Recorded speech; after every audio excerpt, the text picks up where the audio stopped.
Continuando con el estudio de señales, el día de hoy vamos a continuar con las señales digitales.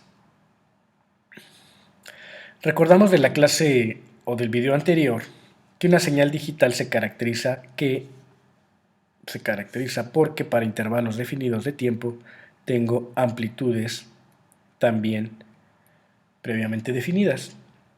De tal forma que una señal digital va a tener una forma, digamos, escalonada, como se ve en este ejemplo. Sin embargo, ¿qué ocurre si yo quiero enviar una señal analógica en forma digitalizada? Es decir, ¿qué ocurriría si, por ejemplo, quiero enviar mi voz a través de un cable usando señales binarias? Tendría que emplear entonces lo que se denomina el proceso de digitalización, que consta de las siguientes fases. La primera de ellas es el muestreo, que ahorita a continuación vamos a explicar con más detalle. Una vez que se ha muestreado la señal, se realiza una cuantificación, que no es otra cosa que definir los niveles, y una vez que ha sido cuantificada, se va a codificar usando unos y ceros. Vamos a ver a detalle cada una de estas fases. Iniciamos con el muestreo. Supongamos que yo tengo una señal que quiero transmitir o digitalizar, que es en este caso la señal en rojo. El muestreo se refiere a que yo voy a tomar muestras en intervalos definidos de tiempo de esa señal. Por ejemplo, aquí los elementos azules me dicen dónde yo estoy tomando muestras de la señal, es decir, estoy capturando la intensidad de la señal en ese momento. Esto me va a permitir que tomando solamente algunos valores y enviando esos valores, al ser recibida por la contraparte y uniendo los puntos, se va a obtener la señal original. Sin embargo, un elemento primordial es muestrear a la frecuencia adecuada.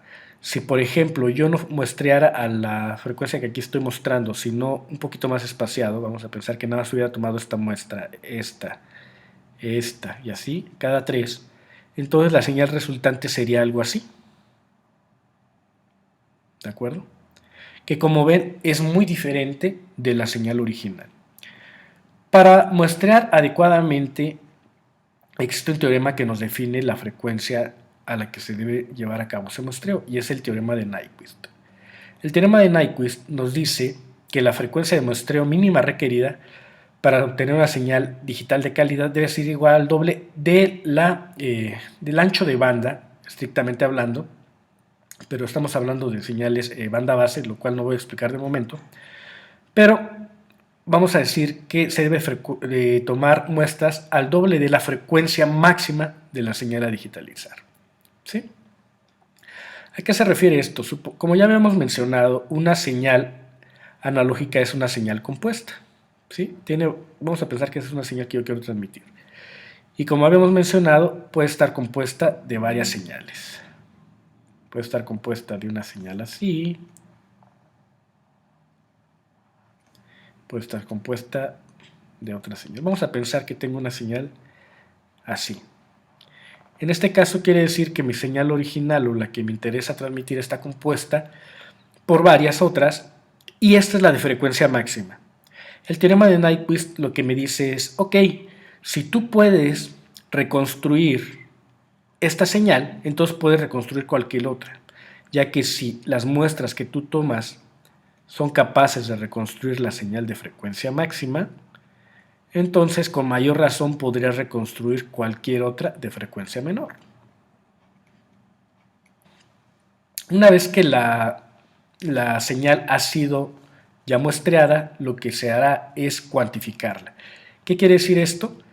Que ya se han definido valores de amplitud y lo que va a hacerse es redondear cada uno de estos valores al valor más cercano de mi escala, quedando algo así, por ejemplo.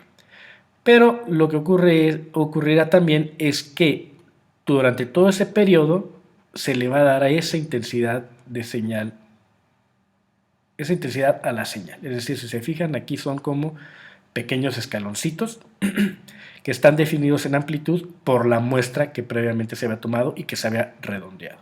Eso es la cuantificación. Y una vez cuantificada, lo que se hace es codificarla. es decir, convertirla a unos y ceros. Aquí vale la pena hacer una mención muy importante. Toda señal digital, vamos a hacer aquí un ejemplo, las señales digitales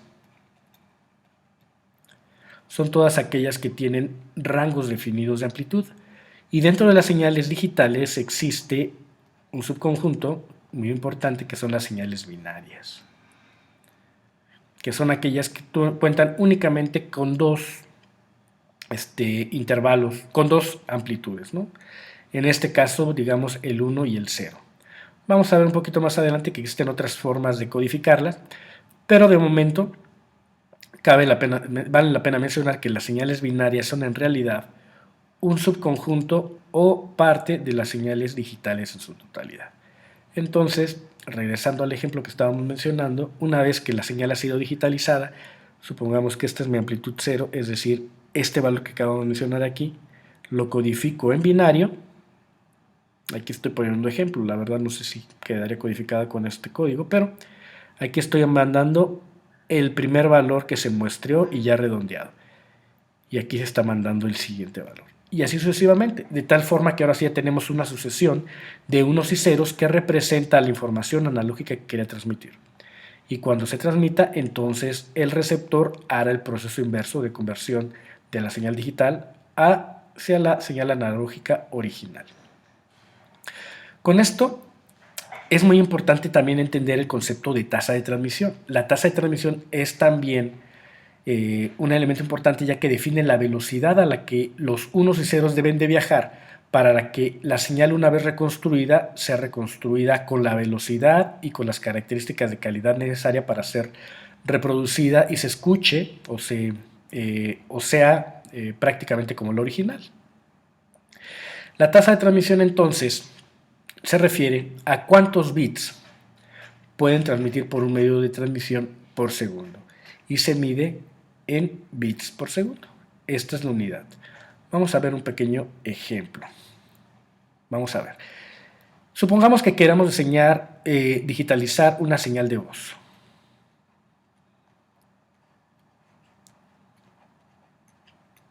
Ok. La frecuencia mínima de una señal de voz es igual a 20 Hz. Bueno, para fines prácticos son 8 Hz, ¿no? Lo vamos a dejar en 8 Hz. Y la frecuencia máxima, nuevamente para fines prácticos, es 4 kHz. Le pongo unidades aquí arriba también para hacerlo correctamente. Eso quiere decir que nuestro ancho de banda pues son justamente estos 4 kHz. 4 kHz mensual pues son 4 kHz también. ¿Sí? Entonces, por el teorema de Nyquist nos dice que la frecuencia de muestreo sería el doble del ancho de banda, o el doble de la frecuencia máxima en este caso, que son 4 kHz por 2. De tal forma que la frecuencia de muestreo sería 8 kHz. ¿Sí? Teniendo esta frecuencia de muestreo y sabiendo que yo quiero codificar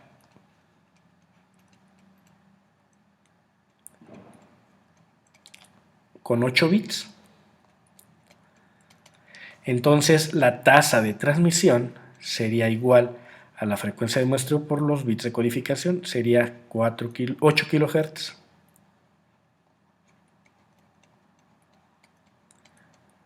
por 8 bits,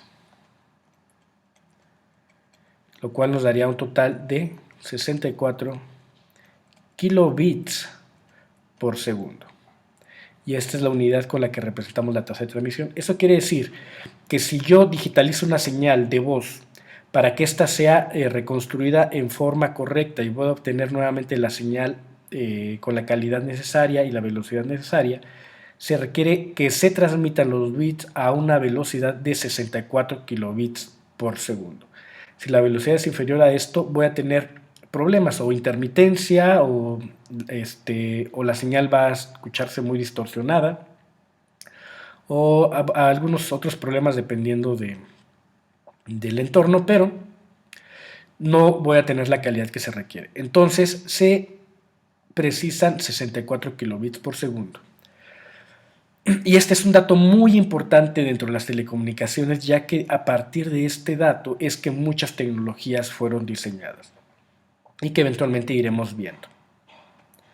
Continuando, supongamos ahora que tengo 3 canales de voz. Ya mencionamos que requiero 64 kilobits por segundo para transmitirlo. Y ya hemos visto también que los multiplexores nos van a permitir enviar varias informaciones o varias señales a través de un mismo medio de transmisión. Si yo por esta única salida estoy enviando 3 conversaciones, requiero entonces que cada uno de estos elementos que conforman una conversación dentro de este medio viajen también por lo menos a 64 kilobits por segundo. Si no es así, nuevamente voy a tener problemas para transmitir con calidad la señal. Eso implica que si estoy transmitiendo 3 conversaciones simultáneas, por lo menos aquí tengo que tener el triple de lo que requiero para cada una de las conversaciones. ¿De acuerdo? Si no tengo ese ancho de banda, entonces no voy a, o esa tasa de transmisión, mejor dicho, no voy a lograr transmitir la información adecuadamente. Ok, entonces ahorita ya vimos en los términos más simples cómo es que la información binaria es codificada. De momento vimos que unos y ceros es la forma más natural de interpretar o de transmitir la información binaria, ¿sí? Este es un 1 y es un 0. Sin embargo, cuando enviamos la señal por un medio de transmisión, las cosas se complican bastante. Primero porque ya vimos que cuando ingresan al medio de transmisión van a sufrir todos los factores que la van a degradar, que ya habíamos mencionado: ruido, atenuación, interferencia, distorsión. De tal suerte que esta señal va a ingresar de una manera muy ideal al medio de transmisión, pero va a salir ya muy degradada. Y es importante que podamos recuperar la información a partir de esa señal degradada. Es decir, que podamos interpretar dónde hay un 1 y dónde hay un 0. Uno de los principales problemas es que cuando la información es transmitida, el transmisor sabe exactamente dónde inicia un bit y dónde termina. Cuando lo envía por el medio de transmisión, al salir no hay un reloj que le indique al receptor dónde debe empezar a leer un bit y dónde debe empezar a leer el otro, sino que él debe, con la información que logra encontrar en la propia señal, determinar en qué momento está iniciando un bit y en qué momento está iniciando otro. Algo que se complica bastante con este esquema, ya que una cadena larga de unos o una cadena larga de ceros va a hacer que a la parte receptora le sea prácticamente imposible determinar dónde empieza y dónde inicia un bit. Y es por ello que se utilizan los códigos de línea. Los códigos de línea, entre otros factores que deben de cumplir, es que tenga suficiente información de reloj. ¿A qué se refiere? Que la señal le permita al receptor determinar dónde inicia un bit y dónde termina el otro, lo cual se logra con grandes cambios, con una gran cantidad de cambios, es decir, evitando largas cadenas de ceros o largas cadenas de unos, es decir, que no haya cambios. Habiendo cambios, entonces se logra determinar con mayor facilidad dónde inicia y dónde termina un bit. Y la detección de errores. La detección de errores le va a permitir a la contraparte determinar si la información que está recibiendo es correcta. No va a poder determinar dónde está el error, pero al menos le va a permitir saber si la información es confiable o no. Vamos a ver entonces algunos ejemplos. Los códigos de línea se clasifican esencialmente en dos tipos, los que son unipolares y polares. Unipolares se refiere a que el voltaje siempre es positivo o mínimo en cero. Y los polares se refieren a que podemos tener voltajes positivos o voltajes negativos. Después tenemos la clasificación con no retorno a cero y con retorno a cero.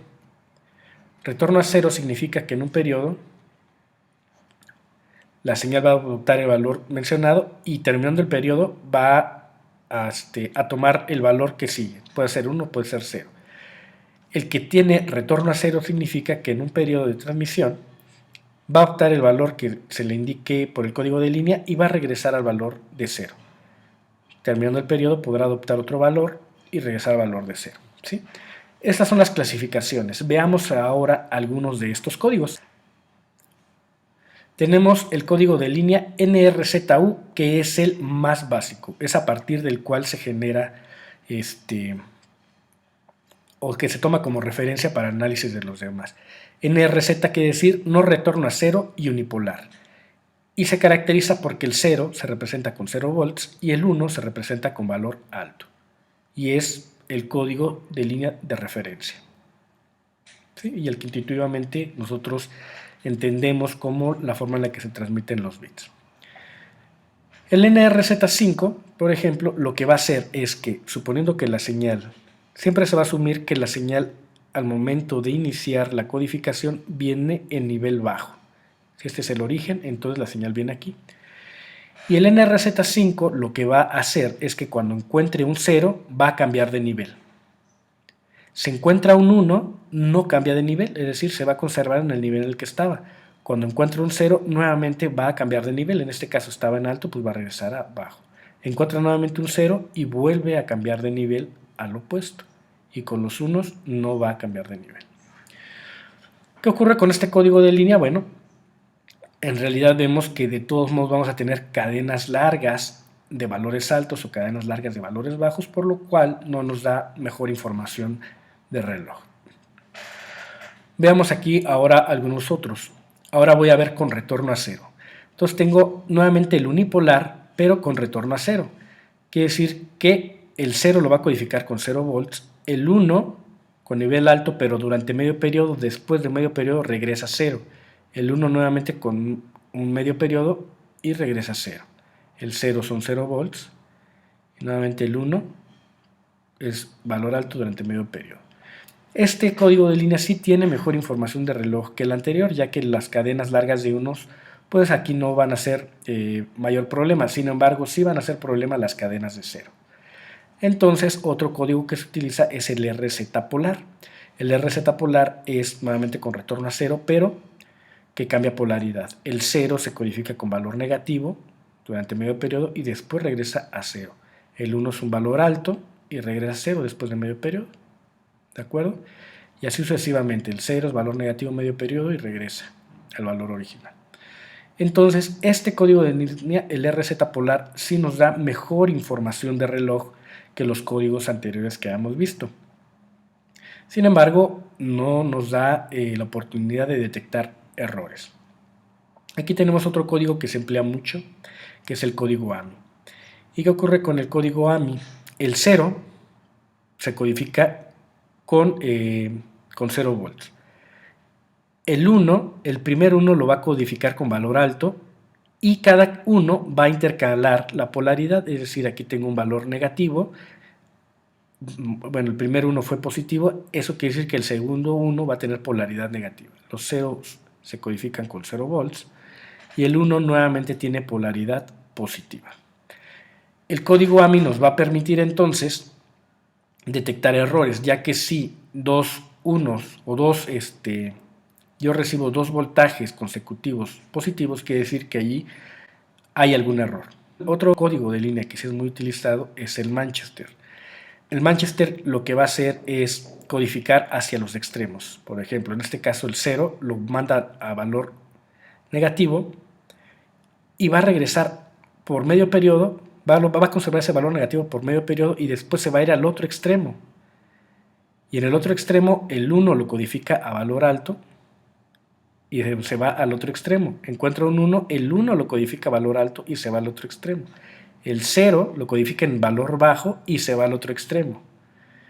¿Sí? El 0 nuevamente lo codifica en valor alto y se va al otro extremo. ¿De acuerdo?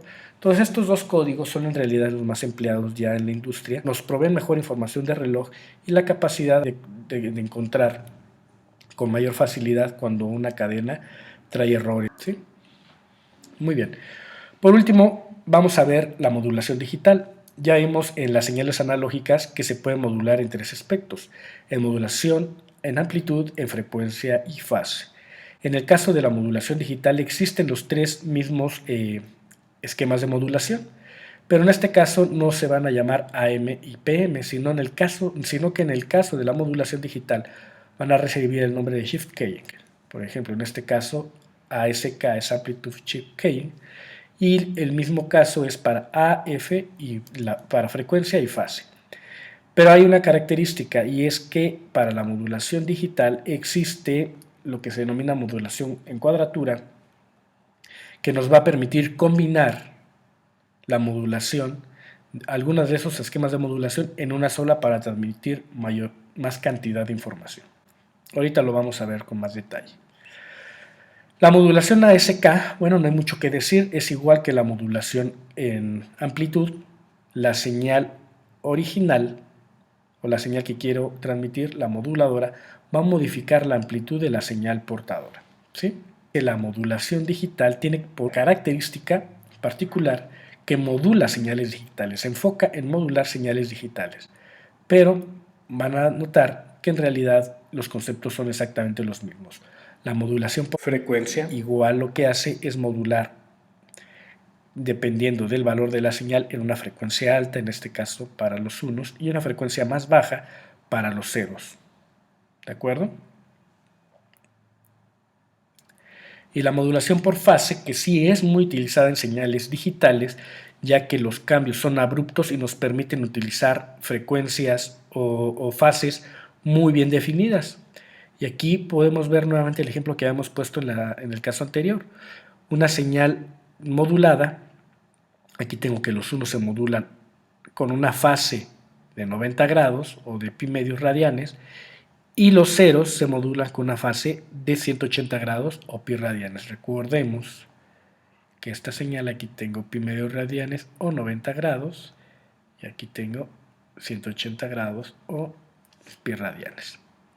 Y de esta manera le permite al sistema detectar con claridad dónde empieza y dónde termina un cero.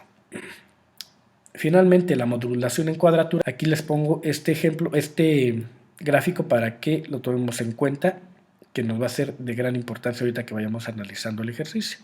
Recordemos, aquí tenemos 90 grados igual a pi medios radianes, igual a 180 grados, igual a pi radianes, 270 grados a 3 pi cuartos radianes, 3 pi medios radianes. ¿De acuerdo? Y aquí tenemos 2 pi. Vamos a ver cómo sería un caso de modulación en cuadratura. Supongamos que yo quiero enviar esta información y voy a tener dos amplitudes. La señal en azul es una amplitud 1, la señal en rojo es una amplitud 2. Por ejemplo, quiere decir que si yo quiero transmitir el 000, voy a utilizar una amplitud 1 y una fase de 0 grados. Si quiero transmitir el 001, voy a utilizar una amplitud 2 con una fase de 0 grados. Vamos a verlo. Entonces, por ejemplo, el 0, que es el que le estaba mencionando, tengo una fase de 0 grados con una amplitud 1. El 001 tengo nuevamente una fase de 0 grados con una amplitud 2. El 010 tengo una fase de 90 grados con una amplitud 1. 90 grados. ¿Sí? Recuerden, 90 grados aquí. Aquí empezaría la señal. 90 grados y con una amplitud 1. El 011 sería una fase de 90 grados con una amplitud 2. ¿Sí? Y sucesivamente, por ejemplo, el 100, aquí lo tendría, 100, tengo una fase de 180 grados o pi radianes, es decir, empezaría aquí la señal, ¿sí? Hacia abajo. Y entonces aquí, como podemos ver aquí, la señal empieza hacia abajo con una amplitud de A1. Y lo que es el caso para la amplitud, el 101 sería amplitud 2 con nuevamente una fase de 180 grados. Y así sucesivamente.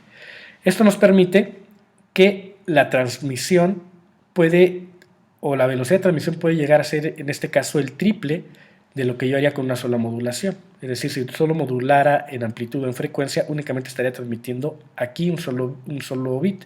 Sin embargo, aquí estoy transmitiendo el triple.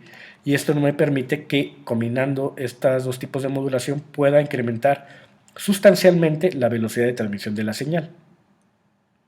En este caso yo estoy hablando de un esquema de cuadratura, pero puedo tener más amplitudes o más fases, incrementar cada vez más y más la cantidad de bits que yo puedo transmitir. Y eso le permite a los dispositivos inalámbricos de hoy transmitir con grandes velocidades de transmisión. Finalmente, ya para cerrar esta presentación, los componentes más básicos de un sistema de comunicación digital y todos los cuales ya hemos visto en esta presentación serían los siguientes. Sería la fuente, por ejemplo, en este caso piensen que es un locutor. La señal se va a convertir a digital, la señal analógica se va a digitalizar con el proceso que ya vimos. Una vez digitalizada se va a codificar empleando algún código de línea, se va a modular finalmente, ya sea en AM, FM o más bien en este caso con una modulación digital, y se va a depositar al medio de transmisión.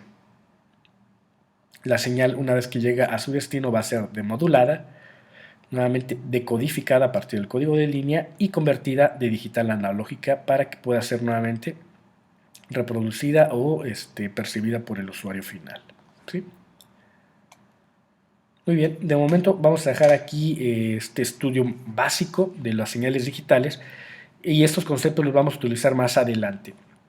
El contenido de estos videos fueron pues lo más básicos y esenciales posibles, pero con la información necesaria para que ustedes puedan entender los contenidos que vamos a estar viendo en los videos posteriores. De momento es todo.